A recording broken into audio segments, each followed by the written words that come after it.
Welcome, dear listener, to a tranquil expedition into the past. Tonight, we shall embark on a voyage with the Vikings, those legendary Norse seafarers whose long ships once dominated the seas of northern Europe and beyond. While tales of their daring raids and fierce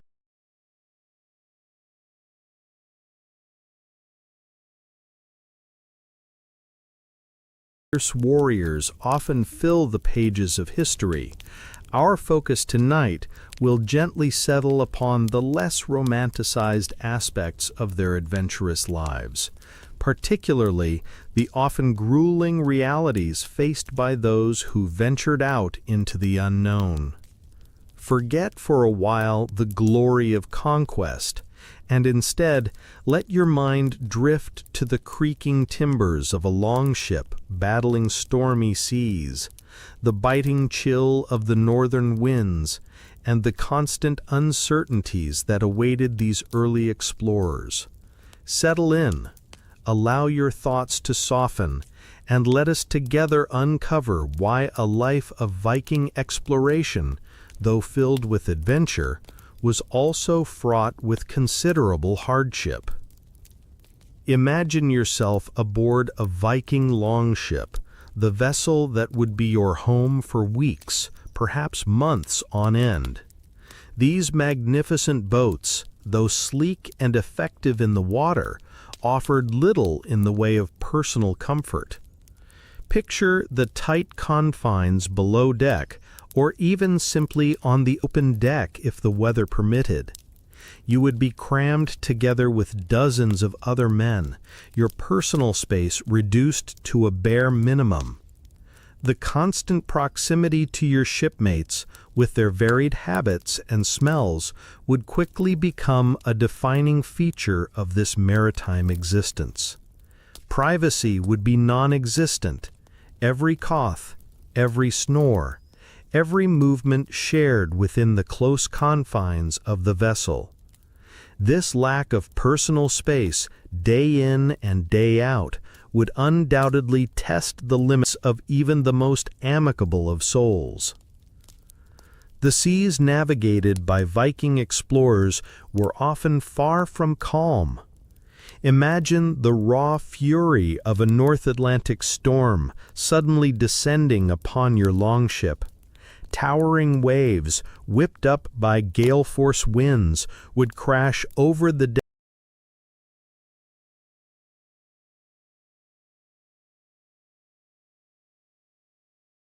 deck, drenching everything and everyone in icy seawater. The vessel would be tossed about like a toy, creaking and groaning under the immense pressure. Maintaining control of the ship in such conditions demanded constant vigilance and immense physical effort from the crew, working together in a desperate struggle against the overwhelming power of nature. The fear of being swallowed by the unforgiving sea would have been a constant companion during such turbulent passages. The lands and waters explored by the Vikings often lay in the far north, where temperatures could plummet to well below freezing, even during the summer months. Imagine the biting chill of the Arctic winds whipping across the open deck of your longship, penetrating your layers of basic woolen clothing. The cold would seep into your bones, making your fingers numb and your muscles stiff. Maintaining warmth and preventing frostbite would have been a constant challenge, especially during long voyages in northern waters. The discomfort of perpetually being cold and damp would have been a significant and often debilitating aspect of life as a Viking explorer.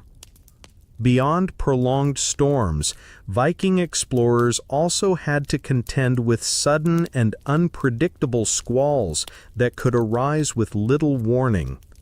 Imagine a seemingly calm sea suddenly turning into a maelstrom as dark clouds gather and unleash torrents of rain and violent winds. These sudden shifts in weather could be particularly dangerous for sailing vessels, threatening to capsize the ship or rip the sail. The constant awareness of the potential for these sudden and violent weather changes would have kept Viking explorers on edge, highlighting the lack of control they often had over their environment. Viking exploration was often intertwined with raiding and conflict.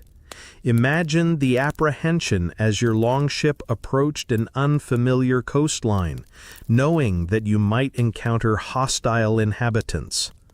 The threat of attack from local populations eager to defend their lands and possessions was a constant reality for Viking explorers. Landing on shore could quickly turn into a violent and desperate struggle for survival.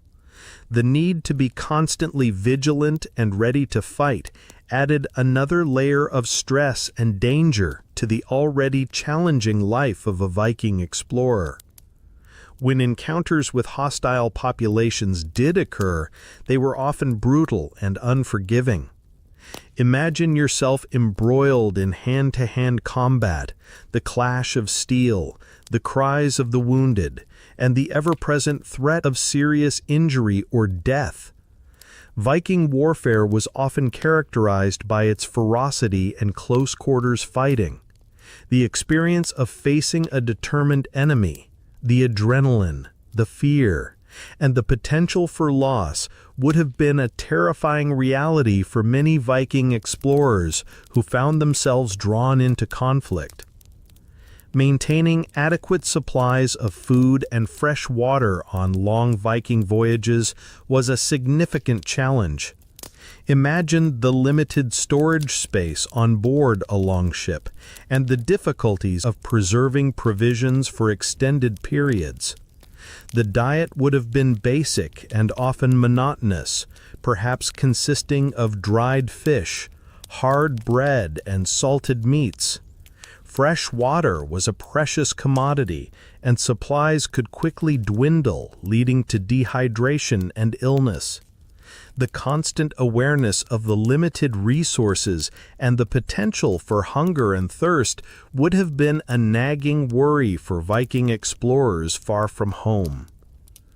When venturing into uncharted waters, Viking explorers relied heavily on their knowledge of the stars and the position of the sun for navigation. Imagine trying to steer a longship across vast stretches of ocean using these celestial cues, particularly on cloudy nights or during periods of prolonged overcast weather. The risk of getting lost or blown off course was a constant threat. While the Vikings were skilled seafarers, their navigational methods were not always precise, adding an element of significant uncertainty to their voyages into the unknown. The close quarters and limited facilities on a Viking longship meant that sanitation was often rudimentary at best. Imagine the lack of proper waste disposal and the challenges of maintaining any semblance of hygiene during a long voyage. These unsanitary conditions would have created a breeding ground for illness and disease, which could quickly spread through the tightly packed crew, further adding to the hardships and dangers faced by Viking explorers. Venturing into uncharted waters also meant confronting the unknown, and for Viking explorers, this often involved the fear of mythical sea creatures believed to inhabit the vast oceans. Imagine the apprehension of sailing into areas where legends spoke of giant sea serpents capable of crushing ships or colossal krakens that could drag vessels down to the depths. These deeply held beliefs would have added a psychological burden to the already challenging experience of exploring unfamiliar territories, fueling anxieties about the dangers that might lurk beneath the waves. While longships were equipped with sails, they also relied heavily on manpower for propulsion, especially when the winds were unfavorable or when navigating in calmer waters. Imagine the relentless physical exertion of rowing a heavy longship for hours on end, your muscles aching with the repetitive motion. This back-breaking labor would have been a common experience for Viking explorers, demanding significant strength and endurance from the crew.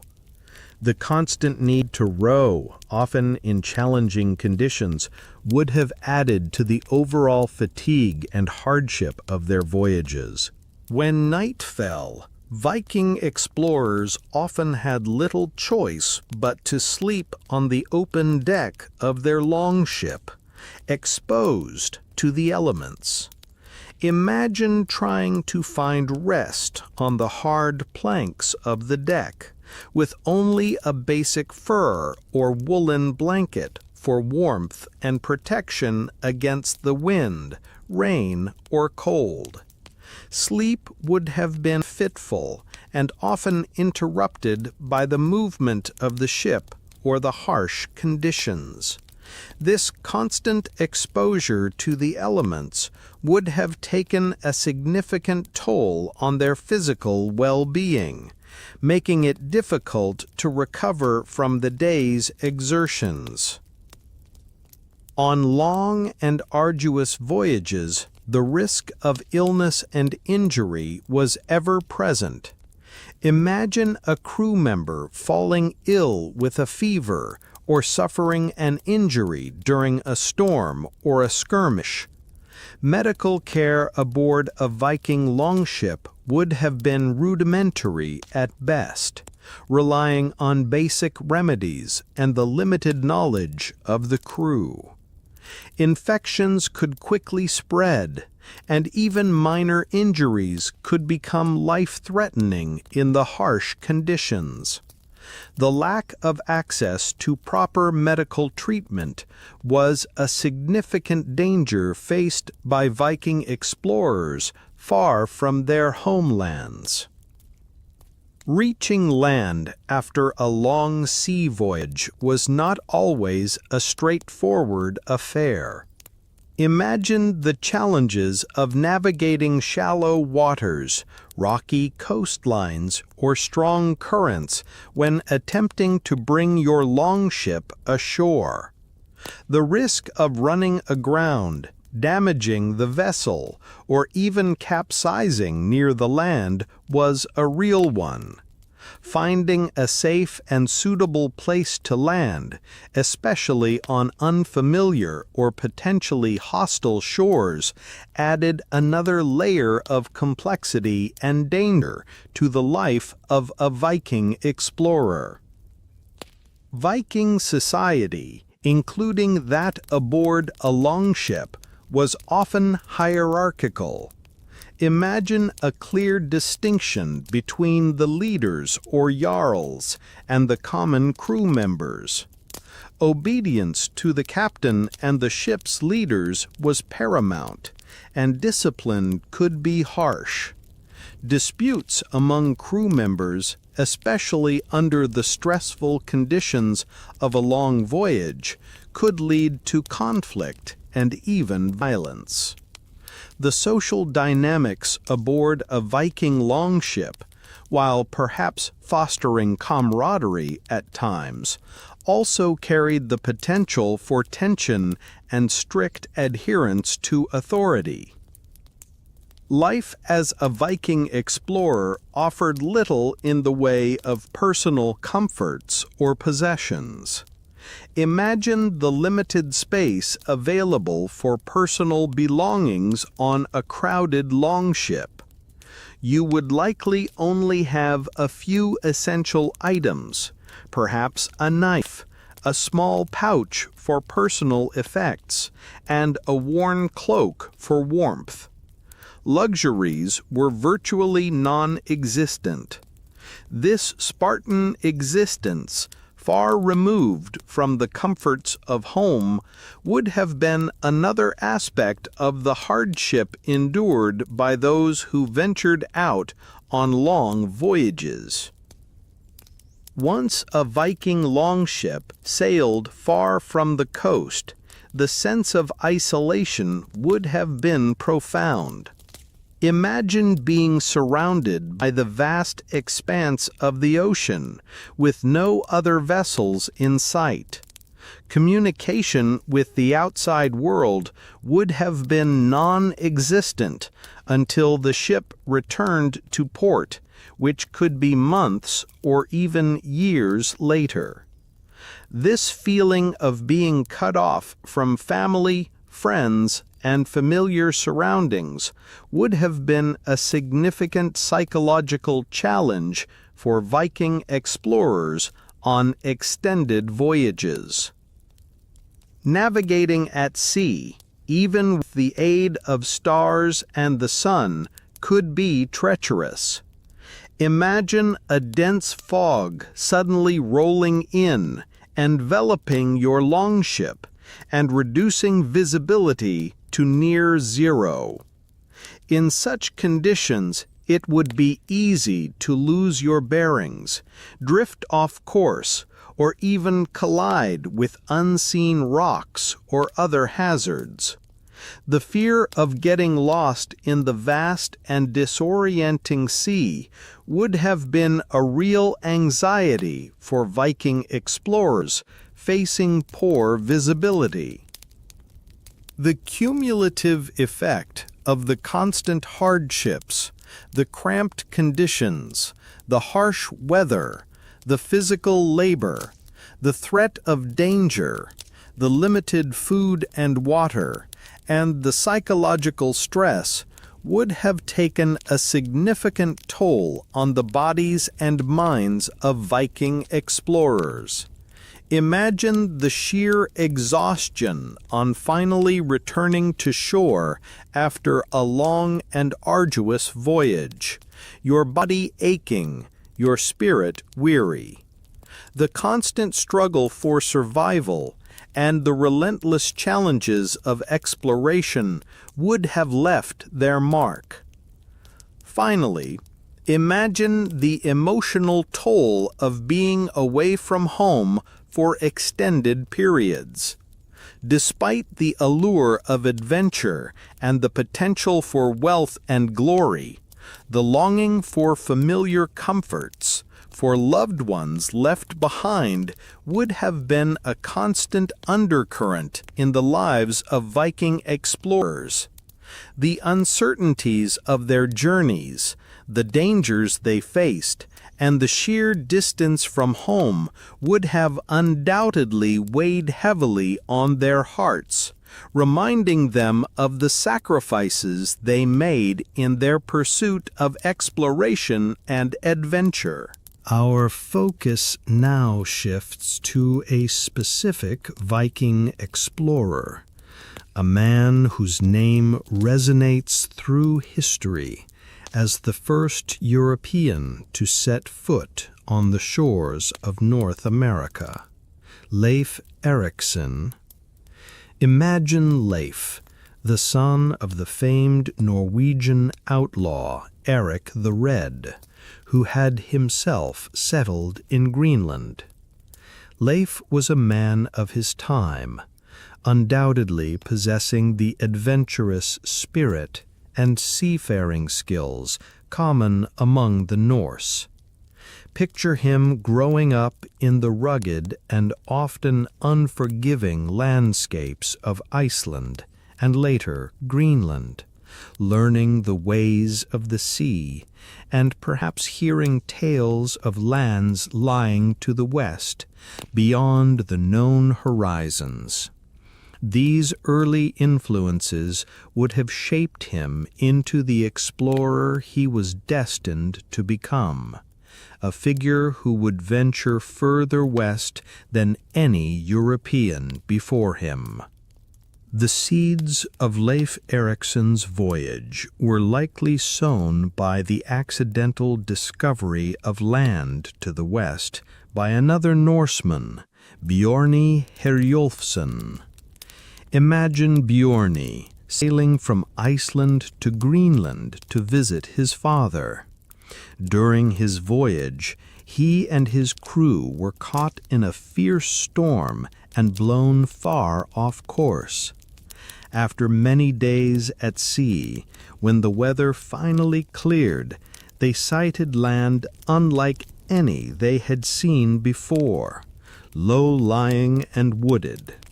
However, Bjarni, focused on reaching Greenland, did not go ashore, but continued his journey. Upon reaching his destination, he recounted his sighting, sparking curiosity among the Norse settlers, including Leif Erikson. These tales of a new land to the west would have lingered in Leif's mind, planting the idea of a westward expedition.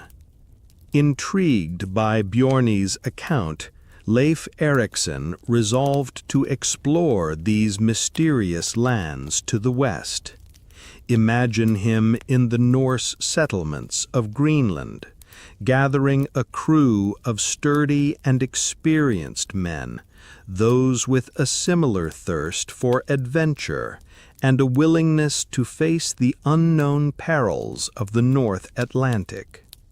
A sturdy longship would have been selected and provisioned for the long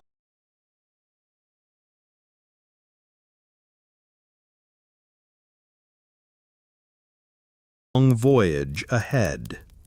Picture barrels of salted meat, dried fish, and casks of water being loaded aboard, along with essential tools and navigational aids.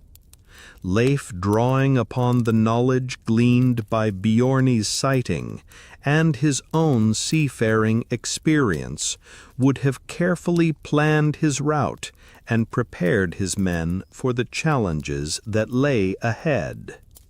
There would have been a palpable sense of excitement and perhaps a touch of trepidation as they prepared to venture into the uncharted waters of the Western Ocean.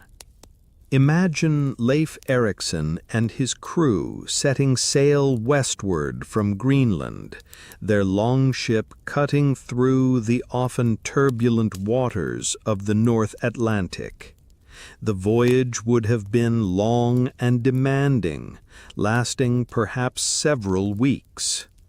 Picture the vastness of the ocean surrounding them, day after day, with only the sky above and the endless horizon in all directions. They would have relied on their knowledge of winds and currents, as well as their rudimentary navigational skills, to guide them on their course. The constant motion of the ship, the spray of the sea, and the ever-present threat of storms would have been their constant companions during this arduous transatlantic crossing. The sheer scale of the journey underscores the determination and resilience of these early explorers. After their long voyage, the first land sighted by Leif Erikson and his crew was a stark and somewhat desolate place.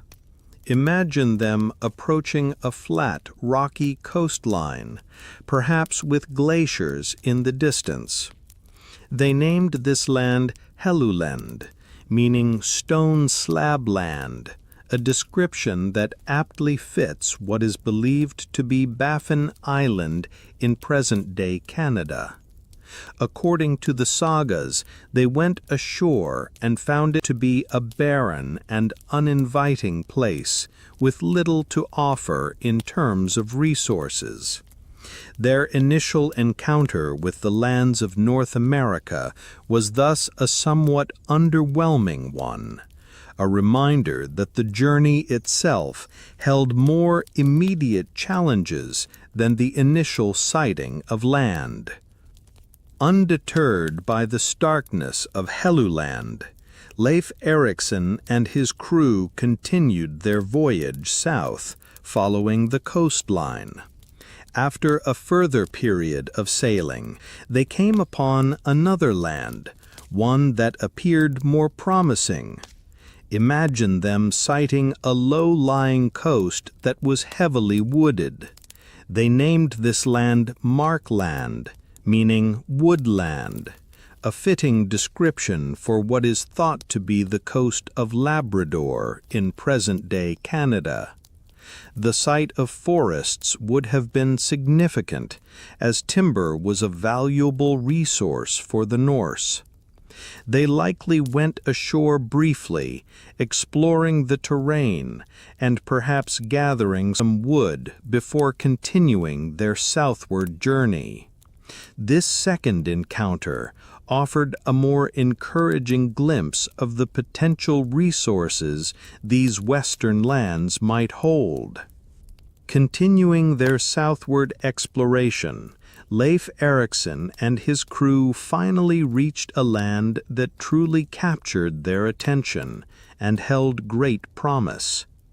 Imagine them arriving at a more inviting coastline, perhaps with green meadows stretching inland and a river flowing gently into the sea. It was here that they found an abundance of wild grapes growing, a resource that was particularly significant to the Norse who were familiar with wine. They named this land Vinland, meaning wineland, although some interpretations suggest the Vin could also refer to meadows or pasture land.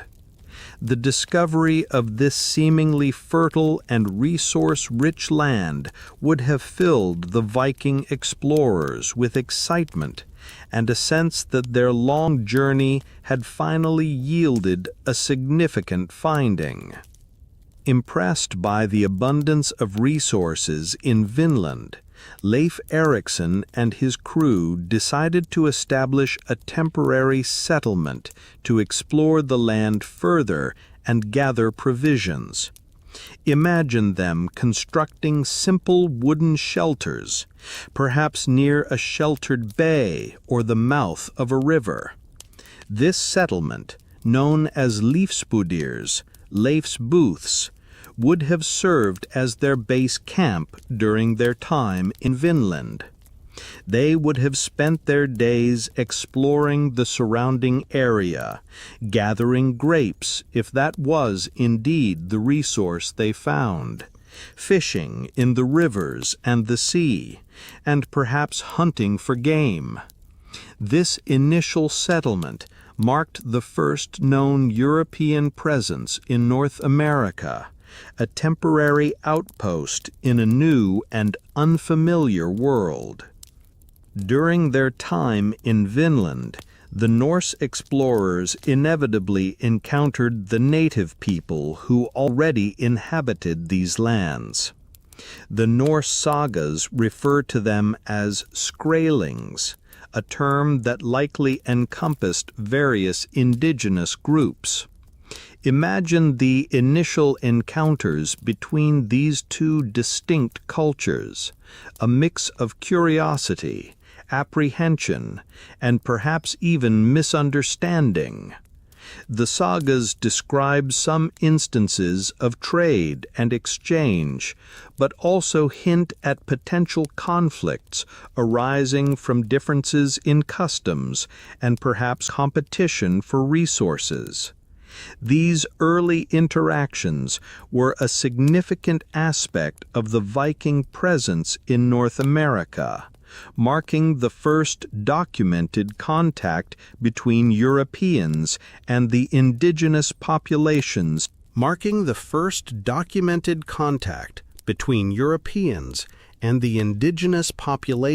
of the New World. The Norse sagas emphasize the abundance of certain resources in Vinland, which likely played a significant role in their decision to explore and even attempt to settle there. Imagine the Viking explorers marveling at the profusion of wild grapes, perhaps seeing the potential for wine production, a beverage important in their culture. Timber, which was scarce in Greenland, was another valuable resource that Vinland seemed to offer in plenty.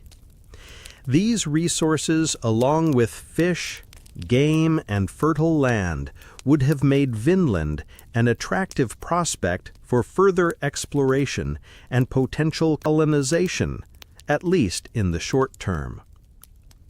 Following Leif Eriksson's successful voyage, others were eager to explore Vinland further. Imagine Leif's brother, Thorvald Eriksson, leading his own expedition to the new land. His intentions were likely to chart the coastline more extensively and assess the long-term potential of the region. This second voyage indicates the continued interest and investment of the Greenland Norse in the lands to the west, suggesting that Leif's initial findings were indeed significant and worth pursuing. Thorvald Eriksson's exploration of Vinland, however, did not end peacefully. Imagine him and his crew encountering the Skrælings, but this time the interaction turned violent. The sagas recount a skirmish in which Thorvald was struck by an arrow and ultimately died from his wound. This tragic event highlights the potential dangers of encountering the indigenous populations and underscores the challenges that the Norse would face in attempting to establish a permanent presence in Vinland. Thorvald's death marked an early setback for the Viking ambitions in North America. The most significant Viking attempt to settle in Vinland was led by Thorfinn Karlsefni, who set out with a larger group of people, including his wife Gudrid. Imagine a fleet of Viking ships arriving on the shores of Vinland, carrying not just explorers, but also livestock and provisions for a more sustained stay. This expedition represented a more serious attempt at colonization, indicating the ongoing belief in the potential of this new land and a desire to establish a lasting Norse presence there. Thorfinn Karlsefni's expedition involved more prolonged and complex interactions with the Skrælings. Imagine periods of trade and exchange, where the two groups might have bartered goods. However, the sagas also recount escalating conflicts, likely arising from competition for resources or misunderstandings. Picture the Viking settlers building defensive structures to protect themselves from perceived threats. These sustained and often hostile encounters ultimately contributed to the challenges faced by the Norse in maintaining their settlement in Vinland. Despite their initial hopes and efforts, the Viking attempts to establish a permanent settlement in Vinland were ultimately unsuccessful. Imagine the settlers eventually deciding to leave, their longships setting sail eastward once again. The reasons for this abandonment were likely multifaceted. The ongoing conflicts with the Skrælings would have made life precarious.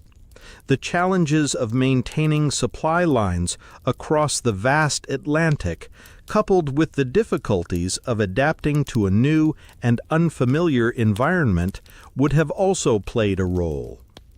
Ultimately, for reasons that remain somewhat debated by historians, the Norse chose to withdraw from Vinland, their presence there fading back into the mists of history for several centuries. While for a long time the stories of Leif Erikson and Vinland were primarily known through the Norse sagas, archaeological evidence has emerged in recent decades that lends credence to these accounts. Imagine the discovery of the site at L'Anse aux Meadows in Newfoundland, Canada, where the remains of Viking-style turf houses and artifacts, such as iron boat rivets, have been unearthed.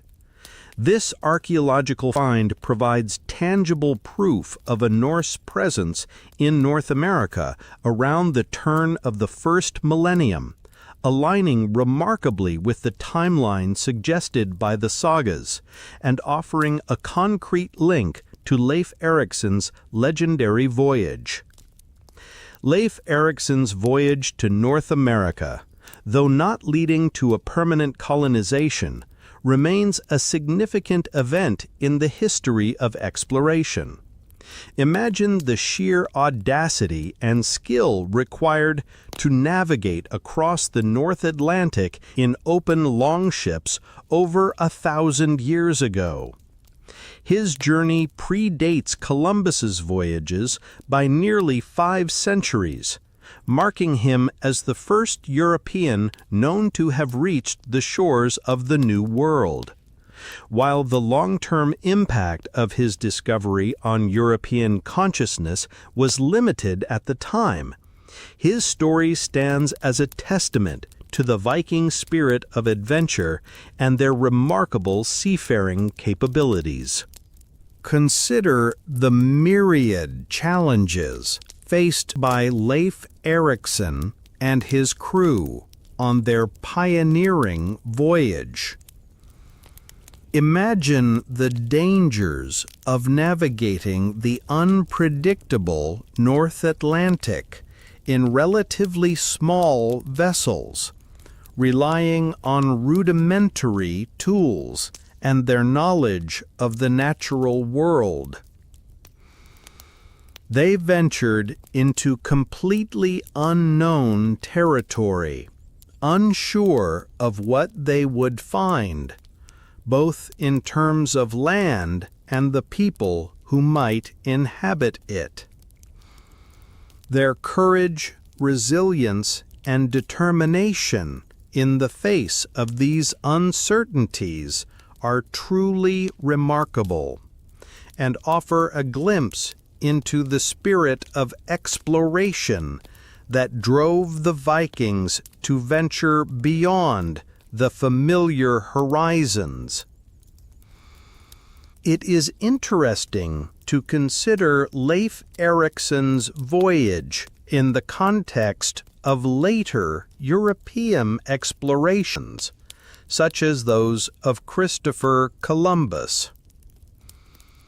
Imagine the differences in the ships used, with Columbus's larger caravels possessing different sailing characteristics and navigational technologies.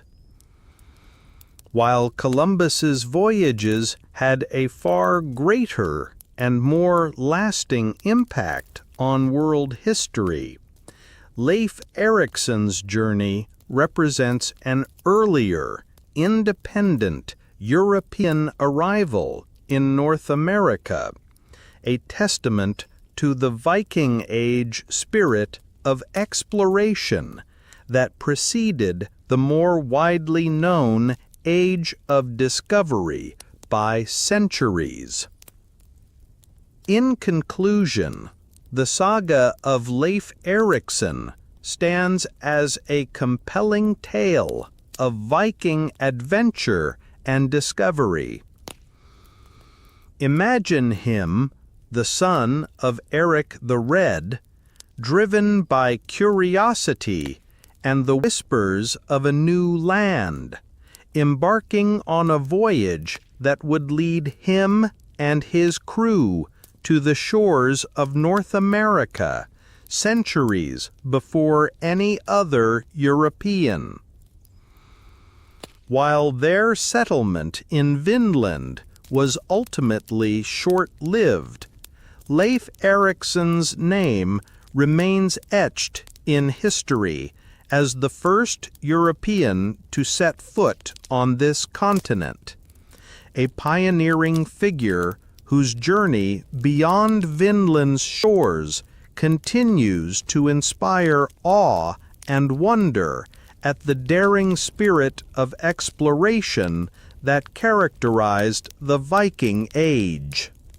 Our journey into the world of Viking exploration now leads us to a more enigmatic and perhaps unsettling aspect of their culture, the legendary berserkers. Imagine these fearsome warriors, figures who stood apart even within the already formidable ranks of Viking society. They were known for their incredible strength, their seemingly unyielding ferocity in battle, and a mysterious state of frenzy that would grip them, transforming them into seemingly unstoppable forces on the battlefield.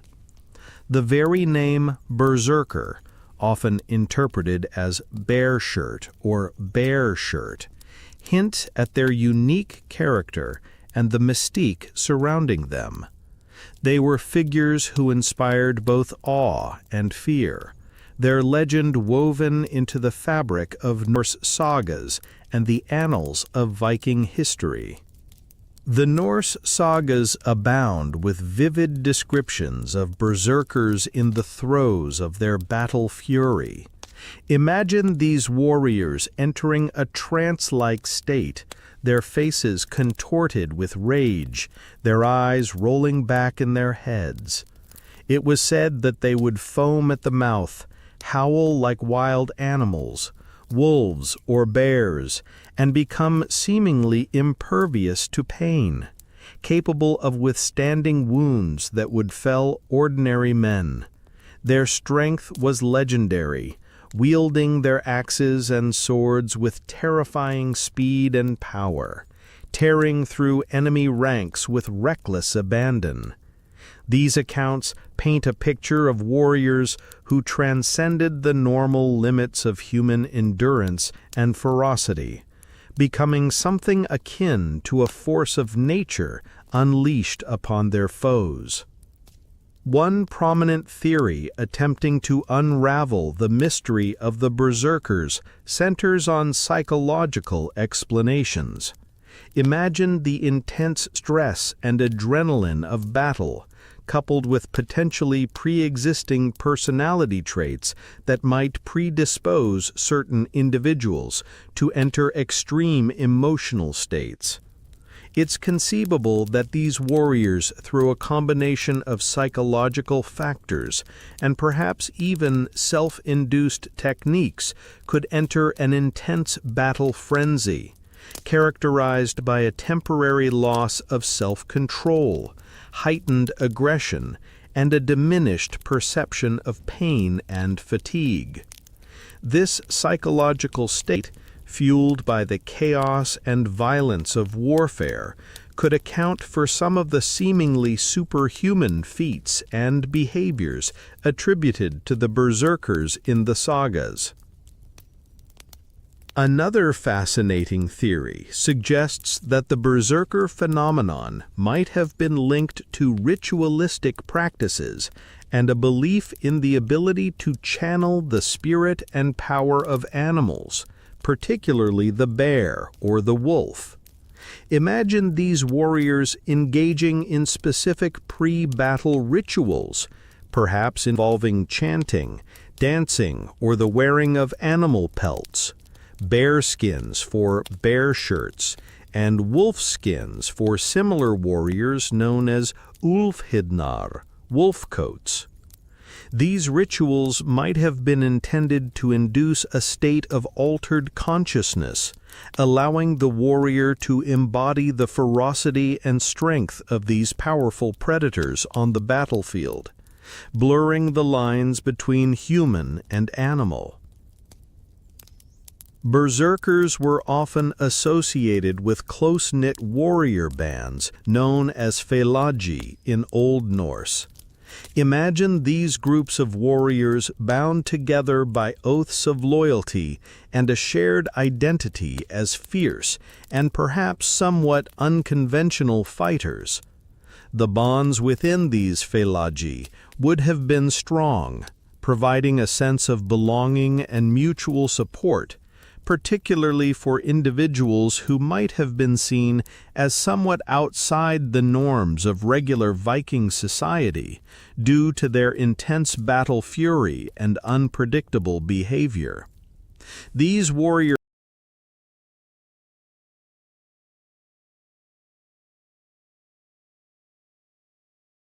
bands might have operated with a degree of autonomy, often serving as shock troops or elite units within larger Viking forces. A more controversial but still considered theory proposes that the berserker rage might have been induced by the consumption of hallucinogenic substances. Imagine certain plants or fungi known to have psychoactive properties being consumed by these warriors before battle. This could potentially explain the altered mental state, the perceived invulnerability to pain, and the extreme aggression associated with the berserker phenomenon. However, direct archaeological or textual evidence for this theory remains scarce, and it is difficult to definitively prove or disprove the use of such substances in inducing the berserker state. Regardless of the precise cause, the impact of a berserker on the battlefield must have been significant. Imagine the terror that the sight of one or more of these frenzied warriors could inspire in the enemy ranks. Their seemingly superhuman strength, their disregard for their own safety, and their sheer ferocity would have made them incredibly dangerous opponents, capable of breaking enemy formations and sowing chaos. The berserkers may have served not only as formidable fighters, but also as a form of psychological warfare, their reputation preceding them and instilling fear in the hearts of those who faced them. The societal status of berserkers within Viking communities appears to have been complex and perhaps somewhat ambiguous. Imagine them sometimes integrated into the normal fabric of Viking life, participating in feasts, gatherings, and even holding positions of power or influence. However, their unpredictable nature and their capacity for extreme violence might have also led to a degree of social separation or unease among their peers.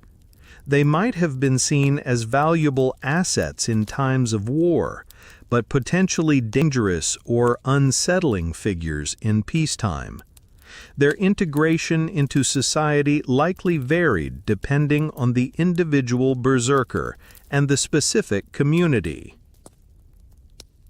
Over time, the phenomenon of the berserkers appears to have gradually declined and eventually faded from Norse society. Imagine this decline coinciding with significant cultural and religious shifts, such as the Christianization of Scandinavia.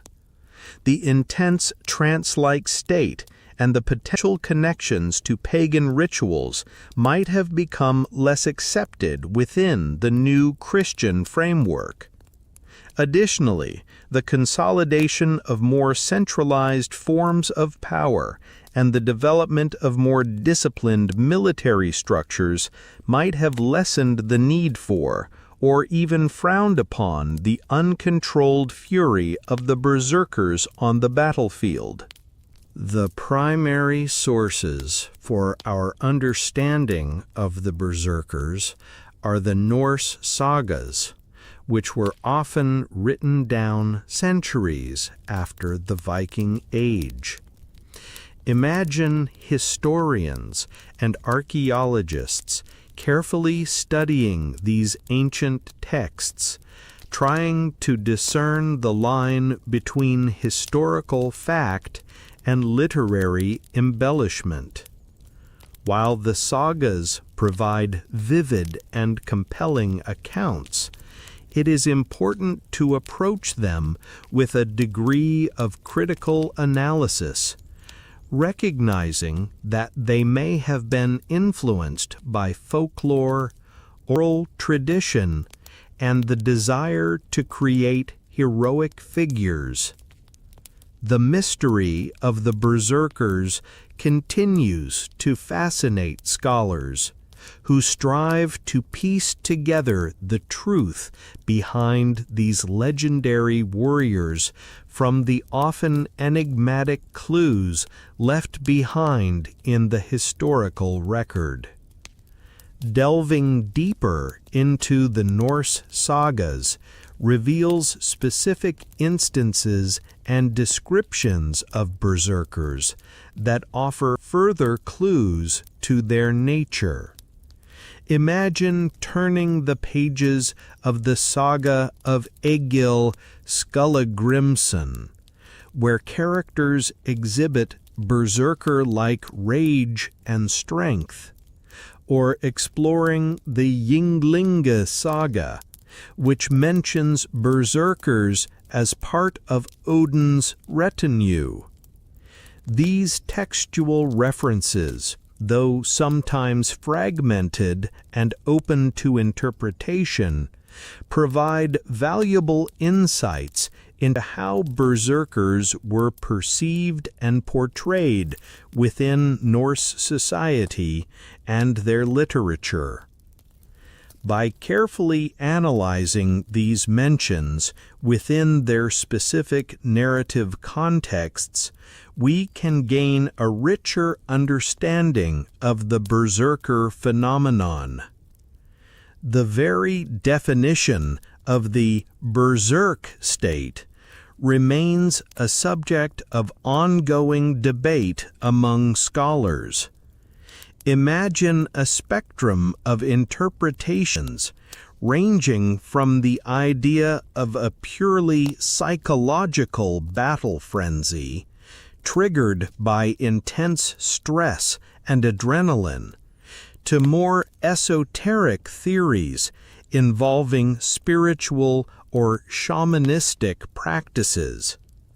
Some researchers suggest that the berserker state might have involved a form of ritualized behavior aimed at achieving a temporary connection with animalistic power, while others emphasize the purely physiological and psychological aspects of extreme aggression and a temporary loss of self-control. The lack of definitive evidence leaves the precise nature of the berserk state shrouded in a degree of mystery. The phenomenon of warriors entering a state of intense battle fury is not unique to the Vikings. Imagine drawing comparisons between the berserkers and similar warrior traditions from other cultures around the world, such as certain Celtic warriors or some Native American warrior societies known for their fierce combat prowess and trance-like states. These cross-cultural comparisons suggest that the berserker phenomenon, while distinct to the Viking context, may tap into more universal aspects of human behavior in warfare. It is also important to consider the role of folklore and storytelling in shaping the enduring image of the berserker. Imagine Viking bards reciting tales of heroic warriors who possessed almost superhuman strength and could fly into a rage that made them unstoppable. Over time, these stories, passed down through generations, may have embellished the reality, contributing to the larger-than-life image of the berserker that we find in the sagas. The desire to create compelling narratives of brave and fearsome warriors could have led to the exaggeration of their abilities and behaviors, further adding to the mystique surrounding them. While berserkers were undoubtedly valued for their prowess in battle, their intense and often uncontrolled fury might also have led to a degree of fear or suspicion within their own communities. Imagine a warrior known for their berserker rages being viewed with caution by their neighbors, perhaps seen as someone whose unpredictable nature could pose a threat even outside of combat. This potential for marginalization within their own society adds another layer of complexity to the understanding of the berserker's role and status in Viking culture. The very word berserker offers potential clues to the origins and understanding of these warriors. Imagine considering the linguistic roots of the term with its common interpretation, linking it to bear shirt,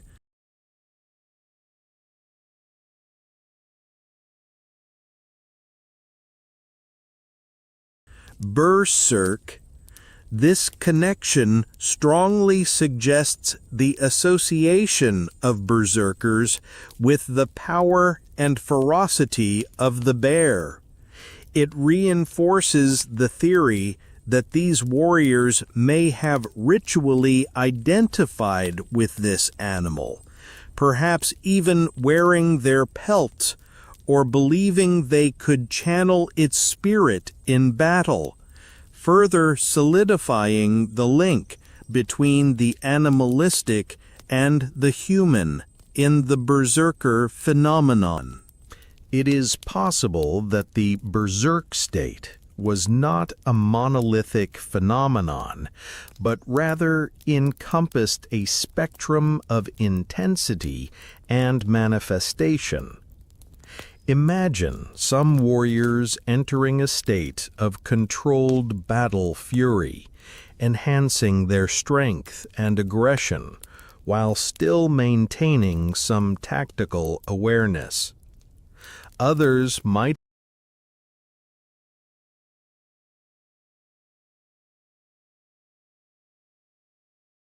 have succumbed to a more complete and uncontrolled rage, becoming virtually crazy and heedless of their own safety. This potential for varying degrees of the berserker state could help to explain the diverse descriptions found in the sagas. While direct archaeological evidence specifically identifying a warrior as a berserker is challenging to find, some artifacts and burial practices might offer suggestive clues. Imagine finding weapons adorned with carvings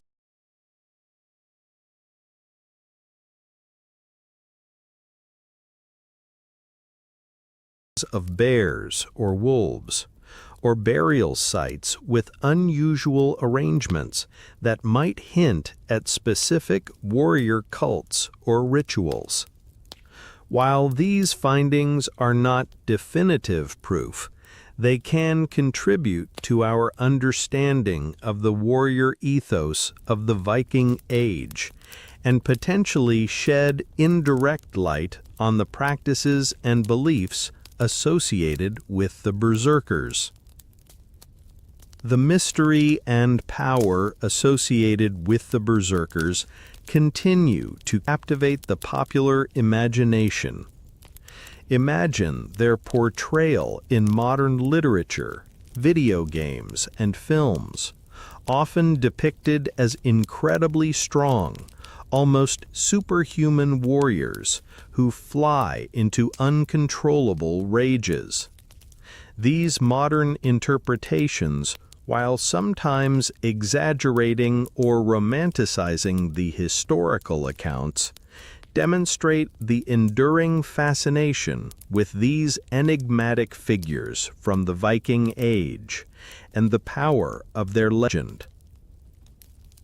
In conclusion, the mystery of the Berserkers remains one of the most intriguing aspects of Viking history and culture. Imagine these warriors, figures of immense strength and terrifying ferocity, who seemed to transcend the limits of ordinary human behavior on the battlefield. Whether their state was purely psychological, induced by ritual, influenced by substances, or a combination of these factors, the Berserkers undoubtedly left a lasting impression on their contemporaries and continue to fascinate us today. Their legend, woven from historical accounts, folklore, and ongoing scholarly inquiry, serves as a powerful reminder of the complex and often enigmatic nature of the warrior ethos in the Viking Age. Having explored the thrilling yet perilous world of Viking explorers and the enigmatic nature of the Berserkers, we now turn our attention to the heart of Viking society, the Longhouse. Imagine this elongated dwelling, often built of timber or a combination of timber and turf, with a sturdy thatched roof providing shelter against the elements. This wasn't just a house, it was the central hub of family life, a place where generations lived, worked, and slept together, forming the bedrock of the Viking community. The Longhouse was a testament to their resourcefulness and their strong familial bonds, a sanctuary against the often harsh realities of their world. Step inside a Viking longhouse and picture the scene. It was typically one large open space, often quite long, sometimes extending over 30 meters. A central long fire pit would run down the middle of the floor, providing warmth, light, and a place for cooking. Imagine the air filled with the gentle flicker of the flames and the faint scent of wood smoke. Along the sides of the longhouse, raised platforms or benches would serve as sleeping areas for the family members, perhaps with simple bedding made of animal hides. There might be designated areas for specific activities, such as a corner for weaving on a loom or a space for woodworking. Storage chests and shelves would hold precious belongings and tools. While perhaps appearing simple by modern standards, the longhouse was a functional and communal space designed to meet the basic needs of the entire family. Imagine the rhythm of daily life within the longhouse. The day would likely begin with the rising of the sun. The central fire would be rekindled and the work would commence. The women of the household would typically be responsible for preparing food, perhaps grinding grain, churning butter, or stewing meat or fish over the fire. Children would have their own set of chores, helping with tasks like fetching water, gathering firewood, or tending to smaller animals. The men of the household would often be engaged in tasks outside the longhouse, such as farming or fishing, but might also undertake repairs or craft work inside during inclement weather. There was a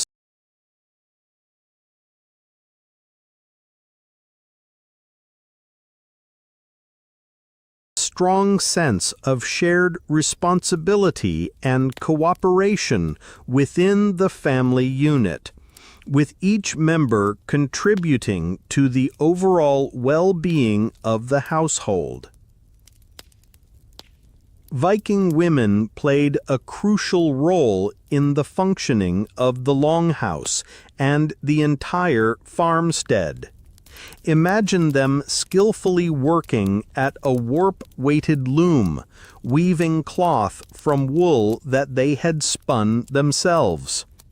Spinning wool into thread was another constant task, ensuring a supply of material for clothing and other textiles. The responsibility for preparing and preserving food fell largely to the women, involving tasks that were often arduous and time-consuming. They also played a central role in raising and caring for young children, nurturing the next generation of Vikings. The contributions of women were essential to the survival and prosperity of the Viking household. Imagine the world of Viking children growing up within the longhouse. From a young age, they would have been integrated into the daily life of the family, learning essential skills through observation and participation. Older children would assist with more demanding tasks, gradually taking on responsibilities within the household and on the farm. They would learn crafts from their parents, boys perhaps learning woodworking or basic farming techniques from their fathers, and girls learning weaving, spinning, and cooking from their mothers. Storytelling around the fire in the evenings would have been a common form of entertainment and education, passing down the myths, legends, and histories of their people. Childhood in a Viking longhouse was a time of learning, growing, and preparing for the challenges of adult life. The men of the Viking household were typically responsible for the more physically demanding tasks outside the longhouse. Imagine them working in the fields, using simple plows pulled by oxen or horses to till the soil in preparation for planting. Tending to livestock, such as cattle, sheep, and pigs, was another crucial responsibility. Fishing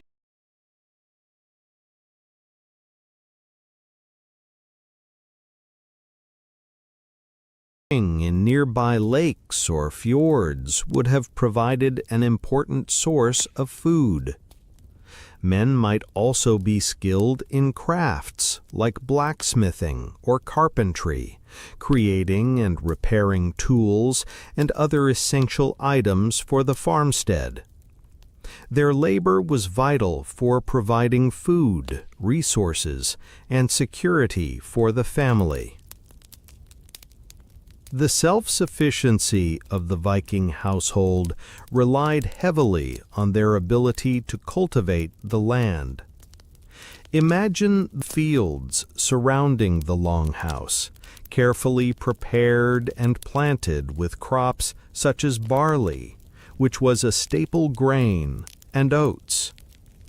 They might also have cultivated vegetables like beans and root crops in smaller garden plots. While their farming techniques were relatively simple, they were adept at managing the land and utilizing the resources available to them.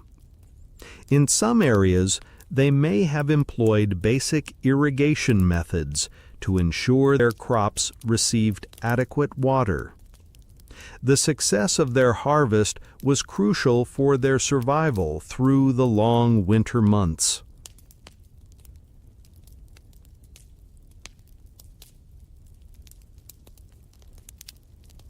Livestock played a vital role in the Viking economy and the sustenance of individual households.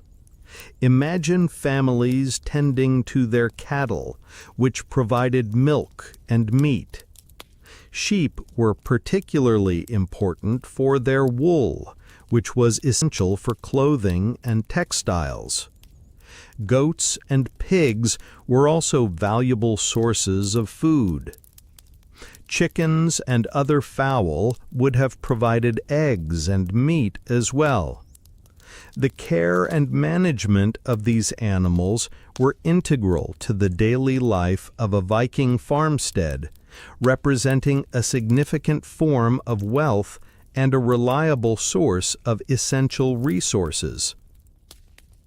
Viking life was characterized by a high degree of self-sufficiency, and various crafts were essential for creating tools, clothing, and other necessities.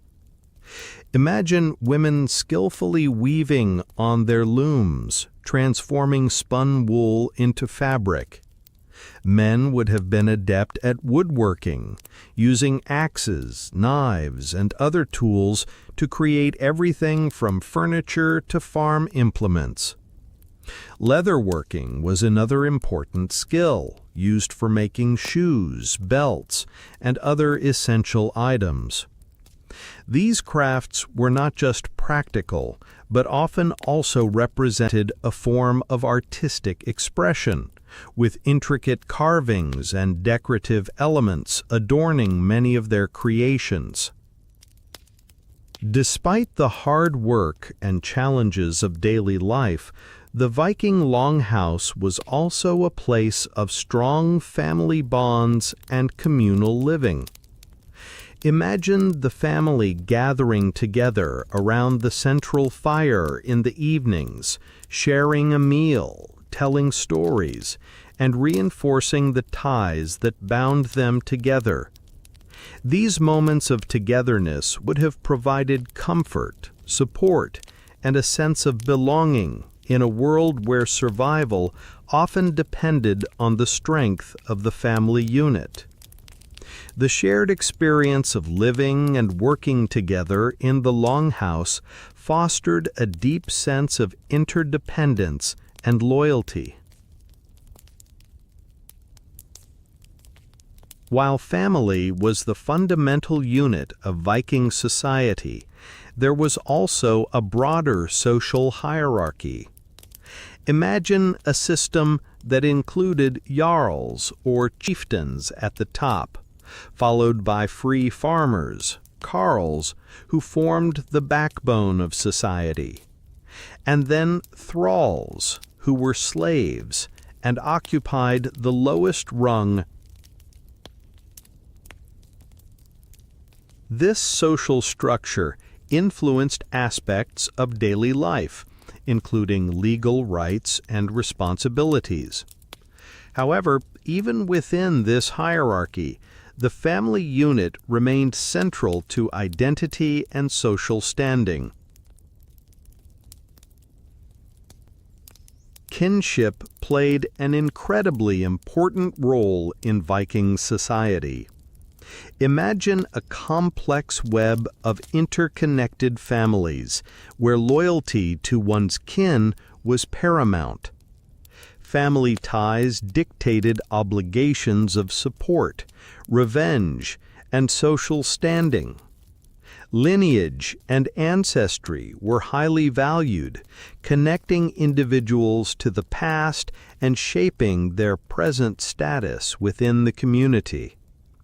This strong emphasis on kinship provided a sense of security and social order in a society that sometimes lacked centralized authority. Viking communities had their own systems for maintaining order and resolving disputes.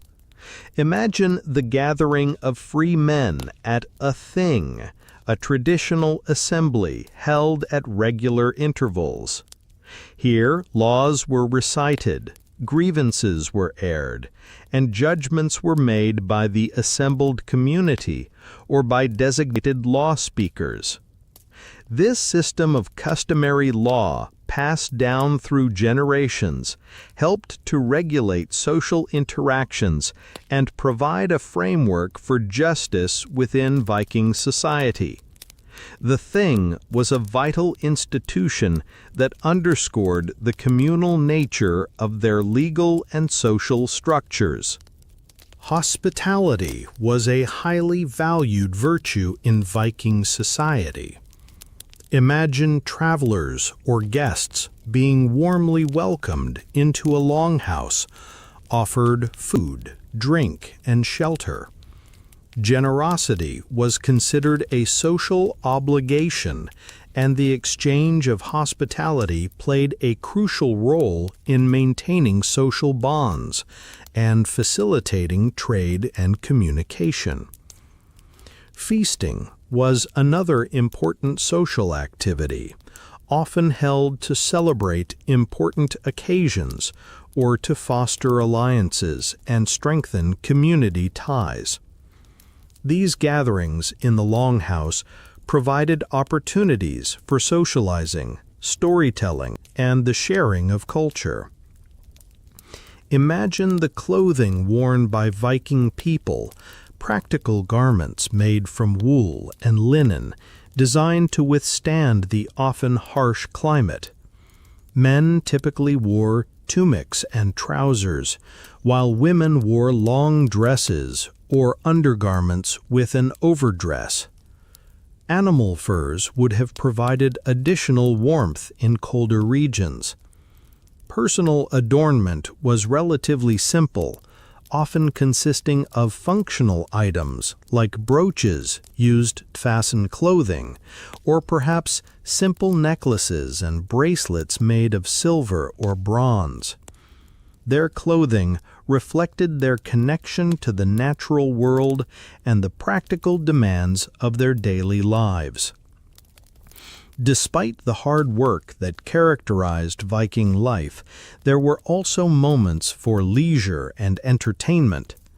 Imagine families gathering around the fire in the evenings, listening to the recitation of sagas and myths. Board games like Hnefatafl were popular pastimes, providing mental stimulation and social interaction.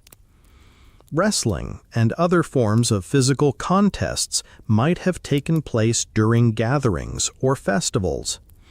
These moments of respite and entertainment provided a welcome break from the demands of their daily routines. The religious beliefs and practices of the Vikings were interwoven into the fabric of their daily lives. Imagine small wooden idols representing their gods, placed in niches within the longhouse, or perhaps amulets worn for protection. Offerings might have been made to appease the spirits or seek their favor. While larger religious ceremonies often took place outdoors at sacred sites, the presence of these subtle reminders within the home indicates the importance of their faith in their everyday existence. The lives of Viking families were intimately connected to the cyclical rhythms of the seasons. Imagine the burst of activity in the spring as they prepared the fields for planting, followed by the hard work of tending the crops through the summer. The autumn harvest was a crucial time, ensuring enough food for the long winter months. Winter brought its own challenges, with shorter days and colder temperatures, requiring them to rely on their stored provisions and spend more time engaged in indoor crafts and activities. The changing seasons dictated the pace of their lives and underscored their deep connection to the natural world.